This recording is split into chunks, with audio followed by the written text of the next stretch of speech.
Hola, ¿qué tal familia? ¿Cómo estamos? Muy buenos días, buenas tardes o buenas noches, según nos estás observando. Es una alegría nuevamente compartir contigo este tema tan interesante, el libro del Génesis. El tema de hoy quiero que lo repitas conmigo, una vida que huye de la tentación. Repitamos otra vez, una vida que huye de la tentación. ¡Wow! ¡Qué interesante tema! Hoy vamos a entrarle con ganas a este tema y vamos a introducir hablando sobre los valores humanos. Los valores de una sociedad son importantes, pero desafortunadamente esos valores se están perdiendo. Muchas personas están menos interesadas en conservarlos y los está sustituyendo por otro tipo de valor. Le están dando prioridad a cosas menos valiosas, como el poder, el dinero, la influencia, el placer. Bueno, la lista sería interminable. Cada día vemos cómo se deterioran los canales de transmisión de los valores de nuestra estructura social. Y la influencia de la familia, la influencia de la iglesia, de la escuela, etcétera, etcétera, ha sido factor de extinción. Escuche esto, las razones son muchas y diferentes, pero vemos actualmente que la influencia potencial no nos llega de nuestros padres, no nos llega de nuestros abuelos, de nuestros maestros, de nuestros guías espirituales, sino de la masiva influencia de diferentes medios de comunicación. Es terrible, es impresionante cómo ha influido la prensa escrita, la televisión, la radio y potencialmente el internet. Nos han subyugado, nos han bombardeado. El ser humano a través de su vida se ha preocupado más por guardar su imagen basado en las apariencias, más que por su forma verdadera de ser y por la verdad de sí mismo. Nuestra sociedad actual está falta de valores. El ser humano se ha desvalorizado totalmente y esto se ha reflejado en la sociedad misma. Los valores son los que nos hacen humanos realmente. La pérdida de dichos valores conlleva a la deshumanización del ser humano y de la sociedad misma, situación en la que estamos ya y nos está llevando a un colapso crítico socialmente hablando. Las familias viven en un mundo cambiante, un mundo peligroso. El proceso de la mujer en este mundo, según estadísticas del 2019 al 2020, era catastrófico a nivel mundial y era una alarma a nivel mundial. Pero si nos vamos a las estadísticas actuales, nos quedamos sin palabras. Realmente se ha levantado una ola de violencia contra nuestras mujeres, no tan solamente en nuestro país, sino en todo el mundo. Y olvidamos que las casas se construyen con ladrillos, pero nuestros hogares, a veces decimos, es que mi casa no es lo mismo tu casa que tu hogar. Tu casa se ha construido con ladrillos, pero tu hogar lo debes de construir con valores. Decimos a veces es que este muchacho parece que no fue a la escuela, no tiene valores. Miren, en la escuela van a aprender ciencia, van a aprender matemática, literatura, arte, qué sé yo.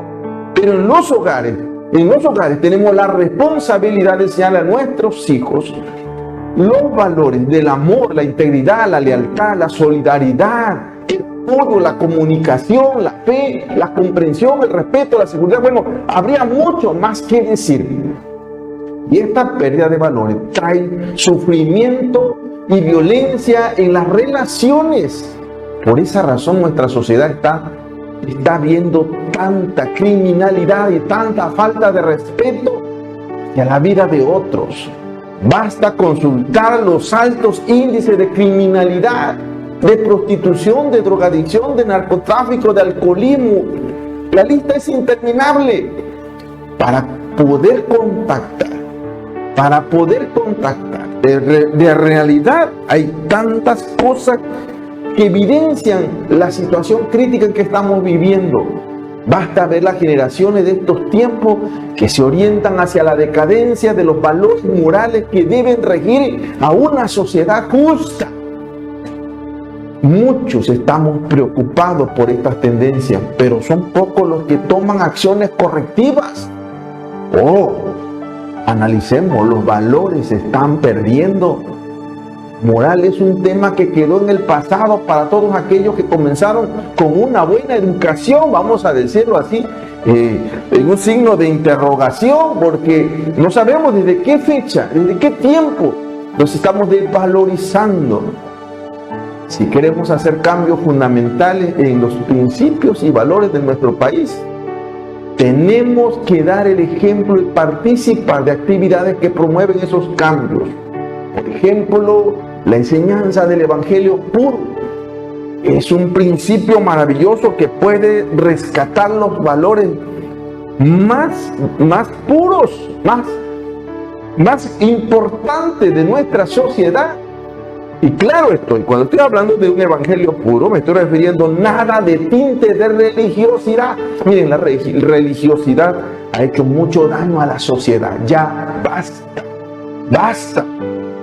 Mucho daño. Nos estamos confundiendo con los principios de la palabra, con enseñanzas que nos han dado y han sido prejuiciosos y mantienen a mucha gente alejada de donde pueden ser ayudados tan solamente por nuestra actitud, con indicadores que están fuera del contexto sagrado, o mal enfocados, o mal interpretados. Se debe primeramente promover un diálogo abierto, y a veces nosotros mismos con nuestra actitud rechazamos a las personas, le ponemos límites, no los aceptamos tal como son, y creo que estamos en un error. Esa misma forma se enfrentó Jesús. Fariseos, saduceos, escribas lo criticaron duramente, pero él fue muy claro cuando dijo: porque el Hijo del Hombre no vino para ser servido, vino para servir. En otras palabras dice: para rescatar lo que se había perdido. Es el tiempo de ir a ese principio, lanzarnos al mundo para impactar al mundo, pero no es con nuestra religiosidad, es con los principios puros del Evangelio. Y eso tienes que tener revelación de Dios para poderlo entender, no en tu mente, sino muy profundamente dentro de tu corazón. Se promueve ese diálogo abierto. Debe ser un diálogo respetuoso, porque Dios no nos ha mandado a juzgar, nos ha mandado a predicar el Evangelio. Y en todos estos asuntos distintos del diálogo, tenemos que incluir la lectura de la palabra de Dios. Es el desafío para tu vida, para mi vida como creyentes, para llevar a la gente a la fuente, escucha bien, de los principios, que son principios del cielo. Y esto debe de comprometer a la familia, debe de comprometer a la iglesia y a la sociedad en general. Escuche bien, primero va a comenzar por ti, por tu familia, después en la iglesia y después en nuestra sociedad. Así se impacta. Pero a veces queremos componer el mundo, pero nuestra familia está de cabeza, o yo mismo ando tan mal que no tengo el poder moral para poder hablar de moralidad o de valores, ni menos enseñar la palabra. A veces queremos componer la iglesia, pero nuestra familia está de cabeza. Es decir, vamos a comenzar con nosotros mismos, con nuestra familia, vamos a la iglesia e impactamos en la sociedad. De ese intercambio de diálogos van a surgir ideas con un nuevo entendimiento de quiénes somos, hacia dónde nos debemos dirigir como seres humanos, como personas, como profesionistas, como empresarios, como nación, como habitante de este magno y maravilloso planeta. Dependerá exclusivamente de la elección libre del individuo el decidir alcanzar dichos valores, no porque se lo presione, no porque lo estás orillando a cambiar, porque a veces nosotros mismos queremos cambiar a las personas. Esa es una obra del Espíritu Santo. Tu trabajo y mi trabajo es predicarles el Evangelio, y el Espíritu Santo es el que va a hacer transformación y va a permitir que la persona haga una libre elección y se decida ir a alcanzar los valores que le estamos enseñando. Y esto solo será posible basándose en su propio esfuerzo, no en lo que nosotros queramos hacer por las personas, queramos obligarlo a hacer. Una perseverancia constante a través de la enseñanza de esos principios, de esa palabra maravillosa que transforma la vida de las personas. Así como transformó la vida de Pablo y de muchas personas, las cuales tenemos un gran ejemplo, lo hará con tu familia, lo hará con tus hijos, lo hará con tu yerno, con tu nuera, con tu padre, con todos los que te rodean. Y es que queremos que nuestros hijos y que nuestras hijas respiren un aire de respeto en este ambiente social. Realmente estamos espantados, no sabemos qué hacer, pero realmente esta es la solución. La persona con valores buscará ir más allá de su propio bienestar y seguramente verá la necesidad de buscar a Dios, buscar la honestidad, buscar la libertad de otros, irá en busca de otros, rescate de otros, buscará la paz. Hay tantas cosas que van a hacer realmente. Podemos hacer de este país y de todo el mundo una opción de posibilidades para ser mejor. Solo así es posible construir un nuevo modelo de sociedad. Solamente así, una sociedad que se distinga por la justicia, por la igualdad, por la armonía. Se nos pierden los valores y a veces creemos que los valores solamente son los que se dan en el seno familiar, pero en realidad los valores son valores que impactan en todos los aspectos de la vida. Hay valores éticos, los valores universales, los valores humanos, los valores culturales y sociales, valores morales familiares, valores personales, valores empresariales, valores profesionales, van los que impactan de valor para lo individual y lo colectivo. Todos estamos inmersos y todos pueden ser rescatados al tenor de la palabra del Señor. Quiero enfocar el tema y podemos decir que podemos evadir las tentaciones y todo saldrá bien si nos mantenemos confiando en su intachable guía, caminando bajo su perfecta voluntad. Voy a repetirlo nuevamente. Podemos evadir las tentaciones y todo saldrá bien si nos mantenemos confiando en su intachable guía, caminando bajo su perfecta voluntad. Bien, vamos a la lectura de este día y estamos leyendo Génesis capítulo 39, versículo 1 al versículo 10. Escucha lo que dice esta palabra. Capítulo 39.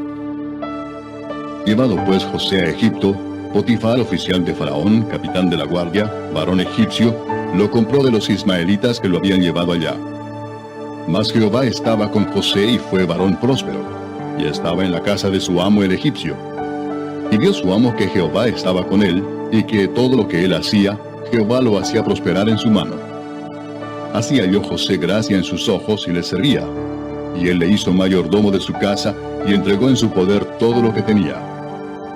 Y aconteció que desde cuando le dio el encargo de su casa y de todo lo que tenía, Jehová bendijo la casa del egipcio a causa de José, y la bendición de Jehová estaba sobre todo lo que tenía, así en casa como en el campo. Y dejó todo lo que tenía en mano de José, y con él no se preocupaba de cosa alguna sino del pan que comía. Y era José de hermoso semblante y bella presencia.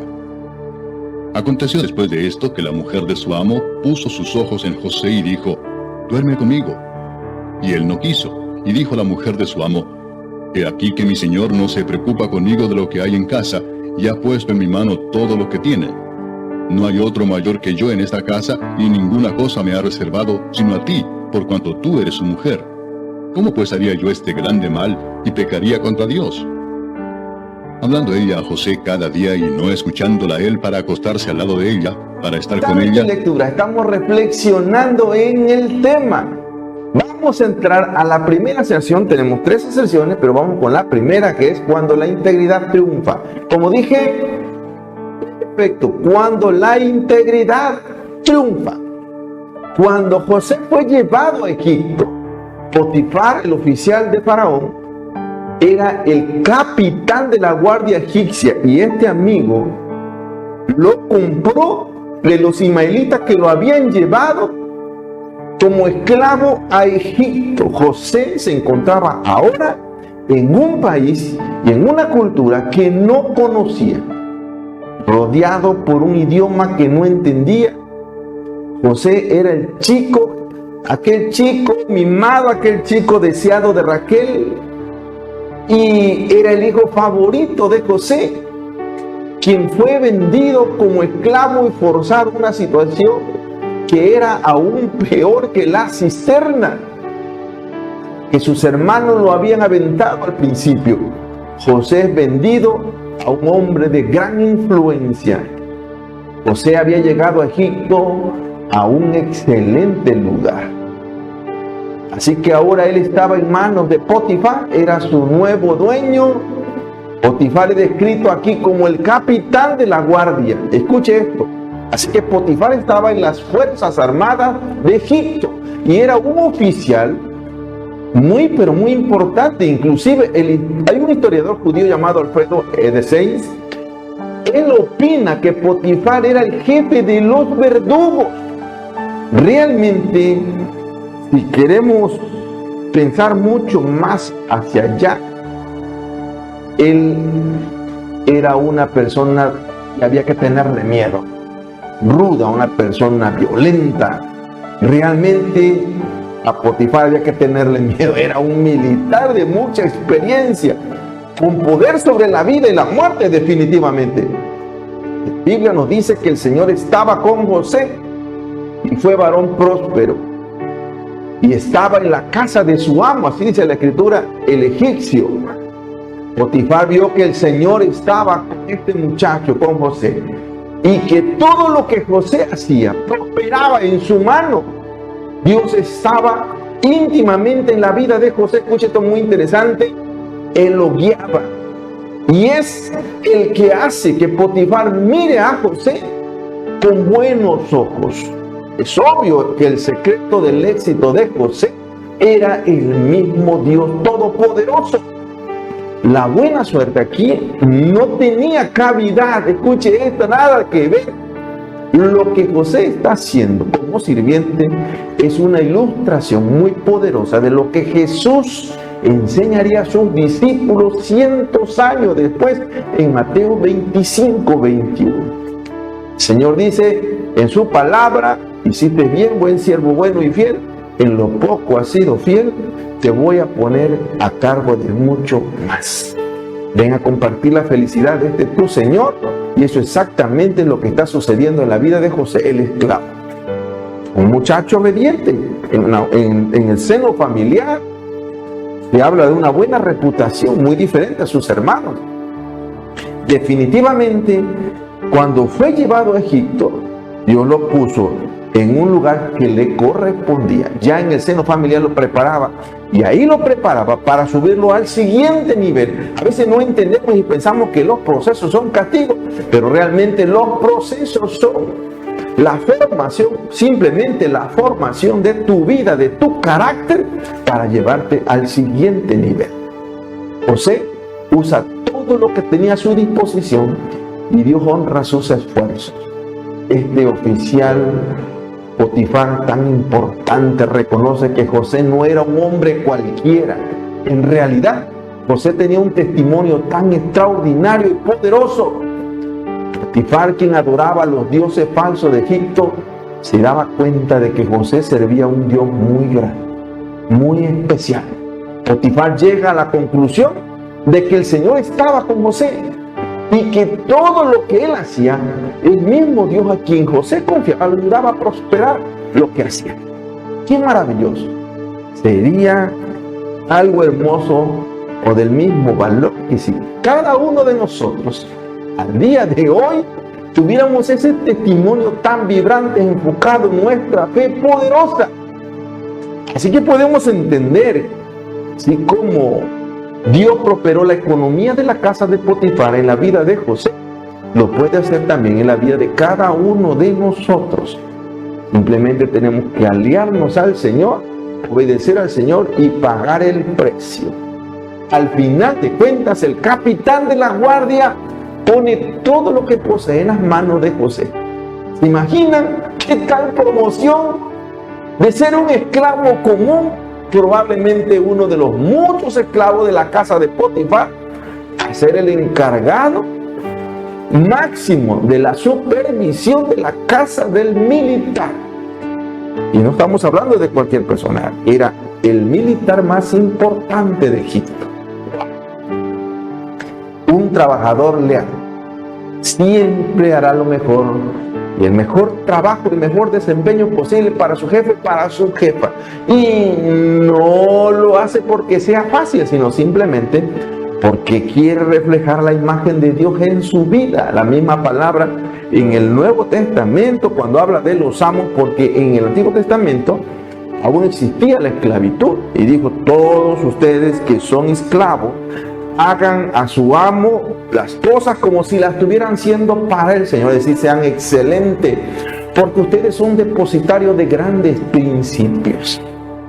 ¡Wow! Y José estaba realmente prosperado, pero este era el secreto realmente. Aquí vemos a un esclavo que se había ganado el derecho a ser respetado. Cuanto más grande es el éxito, más grande será la estima, que inevitablemente lleva a grandes momentos de vulnerabilidad, sin duda alguna. El éxito de José se debía a la bendición de Dios. Por eso eso de que José tenía la bendición de Dios no quiere decir que Satanás estaba aislado de él. No lo aislaba de Satanás. No, y mire, no importa cuán grande sea nuestro éxito, debemos de estar en un estado de alerta siempre. Porque es en esos momentos en que el enemigo ataca. Escucha esto. Porque es el enemigo muy estratégico. Y a veces este estado de éxito nos permite o damos pauta a dejar el piso, y cuando Satanás tienta o toca, fácil podemos caer. Miren, Pablo dijo esta palabra para tu vida y para mi vida en 1 Corintios capítulo 10 versículo 12. Dice: por lo tanto, si alguien piensa que está firme, entonces tenga mucho cuidado, ponga bien su pie sobre el suelo, no flotes, no sea que te caigas.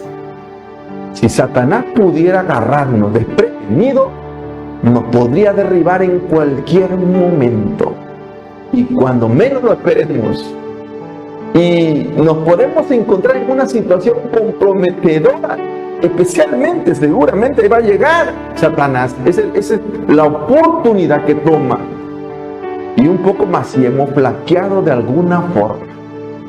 Vamos a la sección 2, y es la gracia de Dios que abre puertas.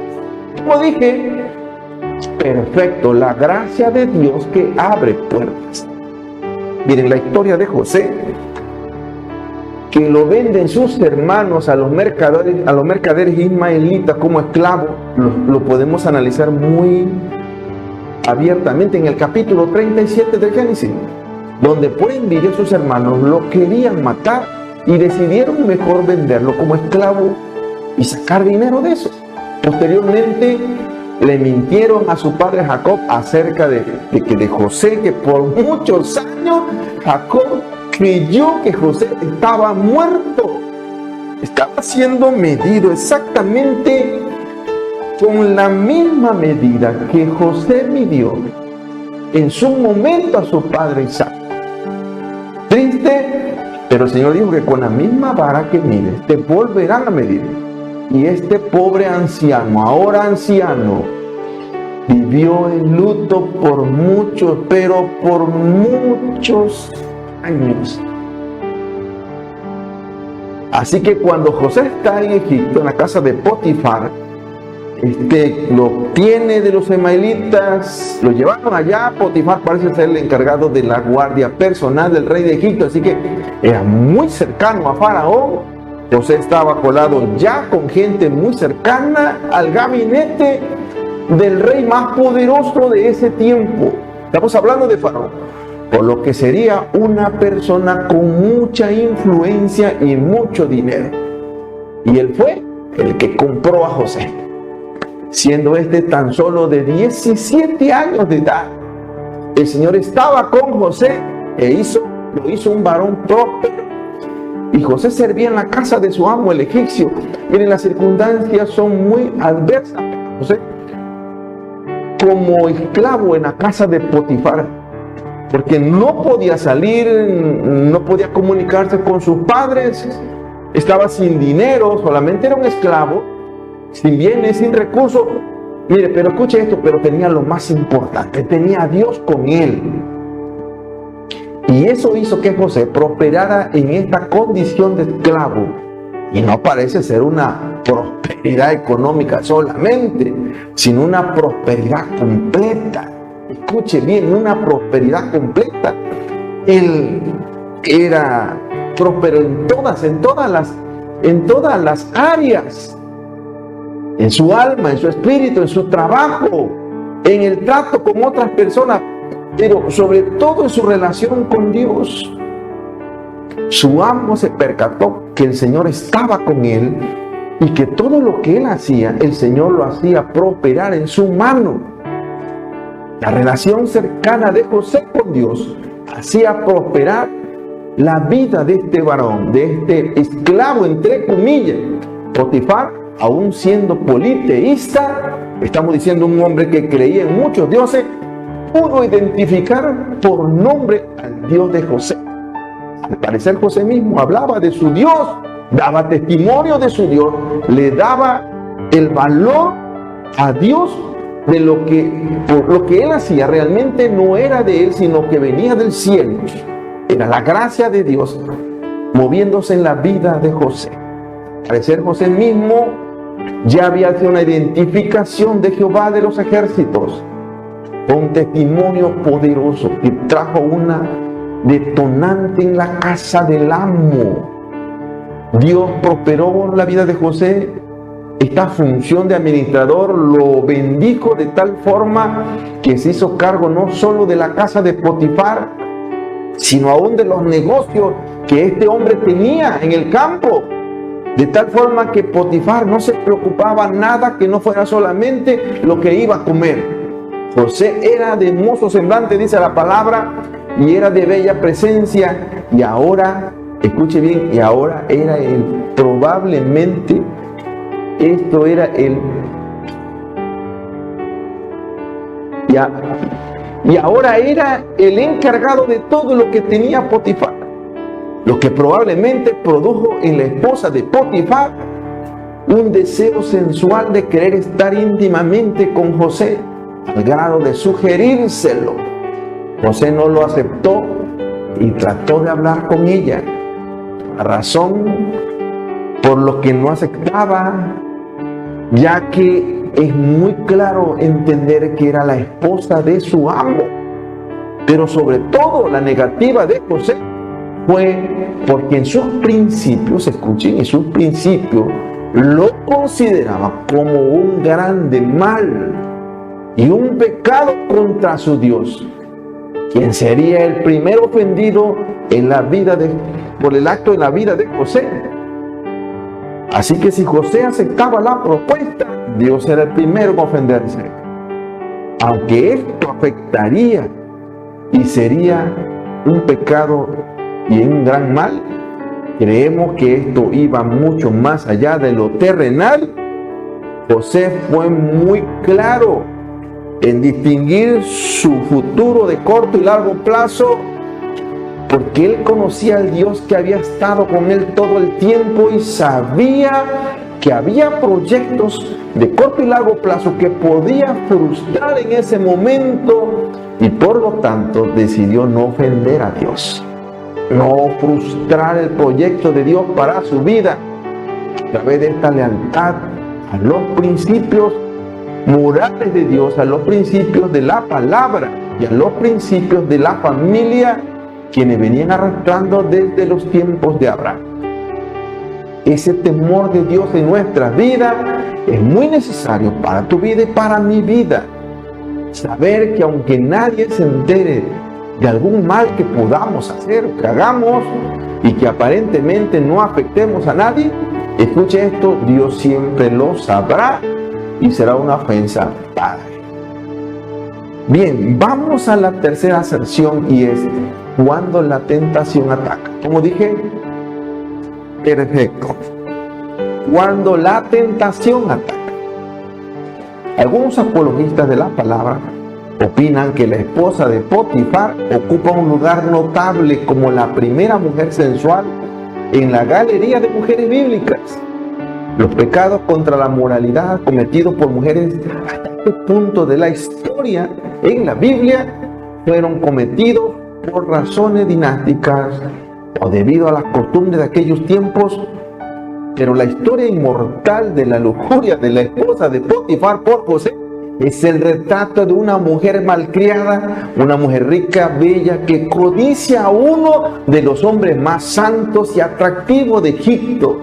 Y aguas, porque los líderes del reino de Dios somos observados diariamente y el diablo solamente espera la flaqueza, el flaquear, y el enemigo dará su zarpa, él tirará el golpe bajo. Por eso mejor José en su momento prefirió huir. Mejor que digan que huyó y no aquí quedó. No hay una persona que haya vivido en esta tierra, incluyendo a nuestro Señor Jesucristo, que no se haya enfrentado a la tentación. Y no hay una sola persona que haya vivido, a excepción de Cristo Jesús nuestro Señor, que no haya sucumbido en algún momento u otro y que no haya pagado las consecuencias. Sobre todo, la tentación es una parte inevitable de nuestro mundo caído. No podemos escaparnos de ella. La tentación también tiene muchas caras. Hay, por ejemplo, la tentación material, que es la codicia de tener cosas materiales. Puede ser tan grande como una casa o tan chiquita como un anillo, o puede ser tan brillante y deslumbrante como un Mercedes-Benz nuevecito, a lo mejor, o tan aburrido como un polvoriento o viejo escritorio. Sin embargo, la pregunta en el aire es: ¿quién no ha sentido esa codicia de tener cosas? Y la otra pregunta que puedo lanzar al aire es: ¿y quién no a veces ha sucumbido tontamente? También hay lo que llamamos tentación personal, que es la codicia por tener fama, tener poder, tener el control sobre otras personas. Puede ser algo tan simple como la codicia por un título, por una licenciatura, por una maestría, por un doctorado. Bueno, no hay nada de malo en estos títulos, o un puesto, supongamos. Pero si llegamos a la codicia, definitivamente está manifestada ya la tentación de forma latente, de forma tácita. A lo mejor comenzamos a pensar en el pensamiento: tú te lo mereces, eres lo máximo, por eso tú puedes hacerlo y significa mucho para ti. Finalmente tenemos la tentación sensual también, que es la codicia por otras personas. En realidad, la codicia por el cuerpo de otra persona son aquellos deseos de tener y gozar lo que no es nuestro, ya sea legal o moralmente. José tuvo una batalla con la tentación sensual. En este capítulo podemos analizar la tentación sensual con José. Vemos cómo José trató con tentaciones sensuales increíbles y cómo obedece la voluntad de Dios en esta tormenta. En vez de violar el código moral de Dios, él decide no hacerlo. Sin embargo, su decisión le costó mucho. Pasa de tener una de las posiciones de alta y más respetada posición o dignidad como esclavo en Egipto a ser sentenciado a la cárcel por pero muchos años. Así que es muy interesante saber el momento perfecto para decir no importando las consecuencias si sabemos que estamos violando el código moral de Dios. Que hay una lección para tu vida y para mi vida. La mujer de Potifar se dio de topes con José, porque José era un hijo de Dios. Así que topes contra la pared, porque José era un hijo de Dios. Así que igual podemos decir topes en la pared, porque tú eres un hijo de Dios.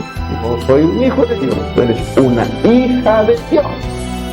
Sin embargo, lo más alentador de esta historia es que Dios nunca abandona a José. En realidad, Dios usa esta experiencia para prepararlo para un nivel superior, para una mejor postura en el reino de Egipto. Potifar no era el único que encontraba a José simpático. La señora de Potifar también le cayó, pero le cayó muy bien. Sin embargo, sus intenciones no eran exactamente las mismas de su esposo. El esposo lo quería porque quería rendimiento en su riqueza, en su finanza, en su patrimonio, pero la mujer quería otra cosa más. Y no fue nadita de sutil, fue directamente al grano. Le dice: acuéstate conmigo, vamos a hacer el amor. Me pregunto si el interés sexual de la señora Potifar por José había sido motivado por otras razones. Algunos críticos comentan algunas cosas. Por ejemplo, algunos dicen que lo más viable aquí sería que la mujer tenía celos por la estima que su esposo le tenía a José. Otros comentaristas, otros críticos dicen que posiblemente Potifar estaba muy ocupado en otras cosas que no se dedicaba a ella. Otros críticos opinan que muy probablemente no la satisfacía ni física ni emocionalmente y ella quería vengarse de su esposo. Otros dicen que, considerando los valores morales de la cultura egipcia, es muy probable que Potifar tenía otras mujeres en su vida. Además, en ese tiempo las egipcias eran muy liberales. Sin embargo, no hay explicación obvia. ¿Por qué esta mujer sentía atracción por José, siendo el administrador de confianza de su esposo? Simplemente dice, la Biblia es muy clara, José era hermoso de semblante. Y ese era el punto de atracción. Tenía mucha belleza, el muchacho era muy guapo. Y ella le gustaba simplemente. Ahora, hagamos este razonamiento. Que resistas a la tentación y que te premien es una cosa. Pero que resistas la tentación y que te castiguen por eso es otra. El punto de vista humano, José había pagado un precio muy alto por sus condiciones morales y espirituales. Aunque está lejos de sus padres, escuchen bien esto, sus principios estaban vivos. No tenía una Biblia en la mano, no tenía un tiempo con Dios en la mano, pero sus principios estaban vivos, estaban vigentes, como si estuviera tan cercano a ellos. Era la misma Biblia abierta en sus manos. Si queremos ordenar las ideas, podemos decir que muchas personas quieren prosperar en la vida y no obstante deben entender que la prosperidad en el caminar al Dios Todopoderoso y Santo, teniendo una actitud atenta y sensible al pecado que Dios aborrece. Lo voy a repetir nuevamente, muchas personas quieren prosperar en la vida, no obstante, la prosperidad comienza, escuchen esto, la prosperidad comienza desde el momento en que nosotros caminamos junto al Dios Todopoderoso y Santo, de la mano con Él, con lealtad a Él, con lealtad a sus principios, a sus palabras, siempre con una actitud responsable y atenta y ser sensible a poder entender que el pecado que Dios aborrece. Que Dios te bendiga y continúa. Tú que me escondes en tus manos al guardarme, quien me guías siempre a todas partes. ¿Cómo no confiar en ti, mi Dios? Tú que me diste vida cuando estaba muerto y me hiciste parte de tu cuerpo. ¿Cómo no confiar en ti, mi Dios? Tú que me fortaleces mi alma cuando mis fuerzas se acaban. Ese Dios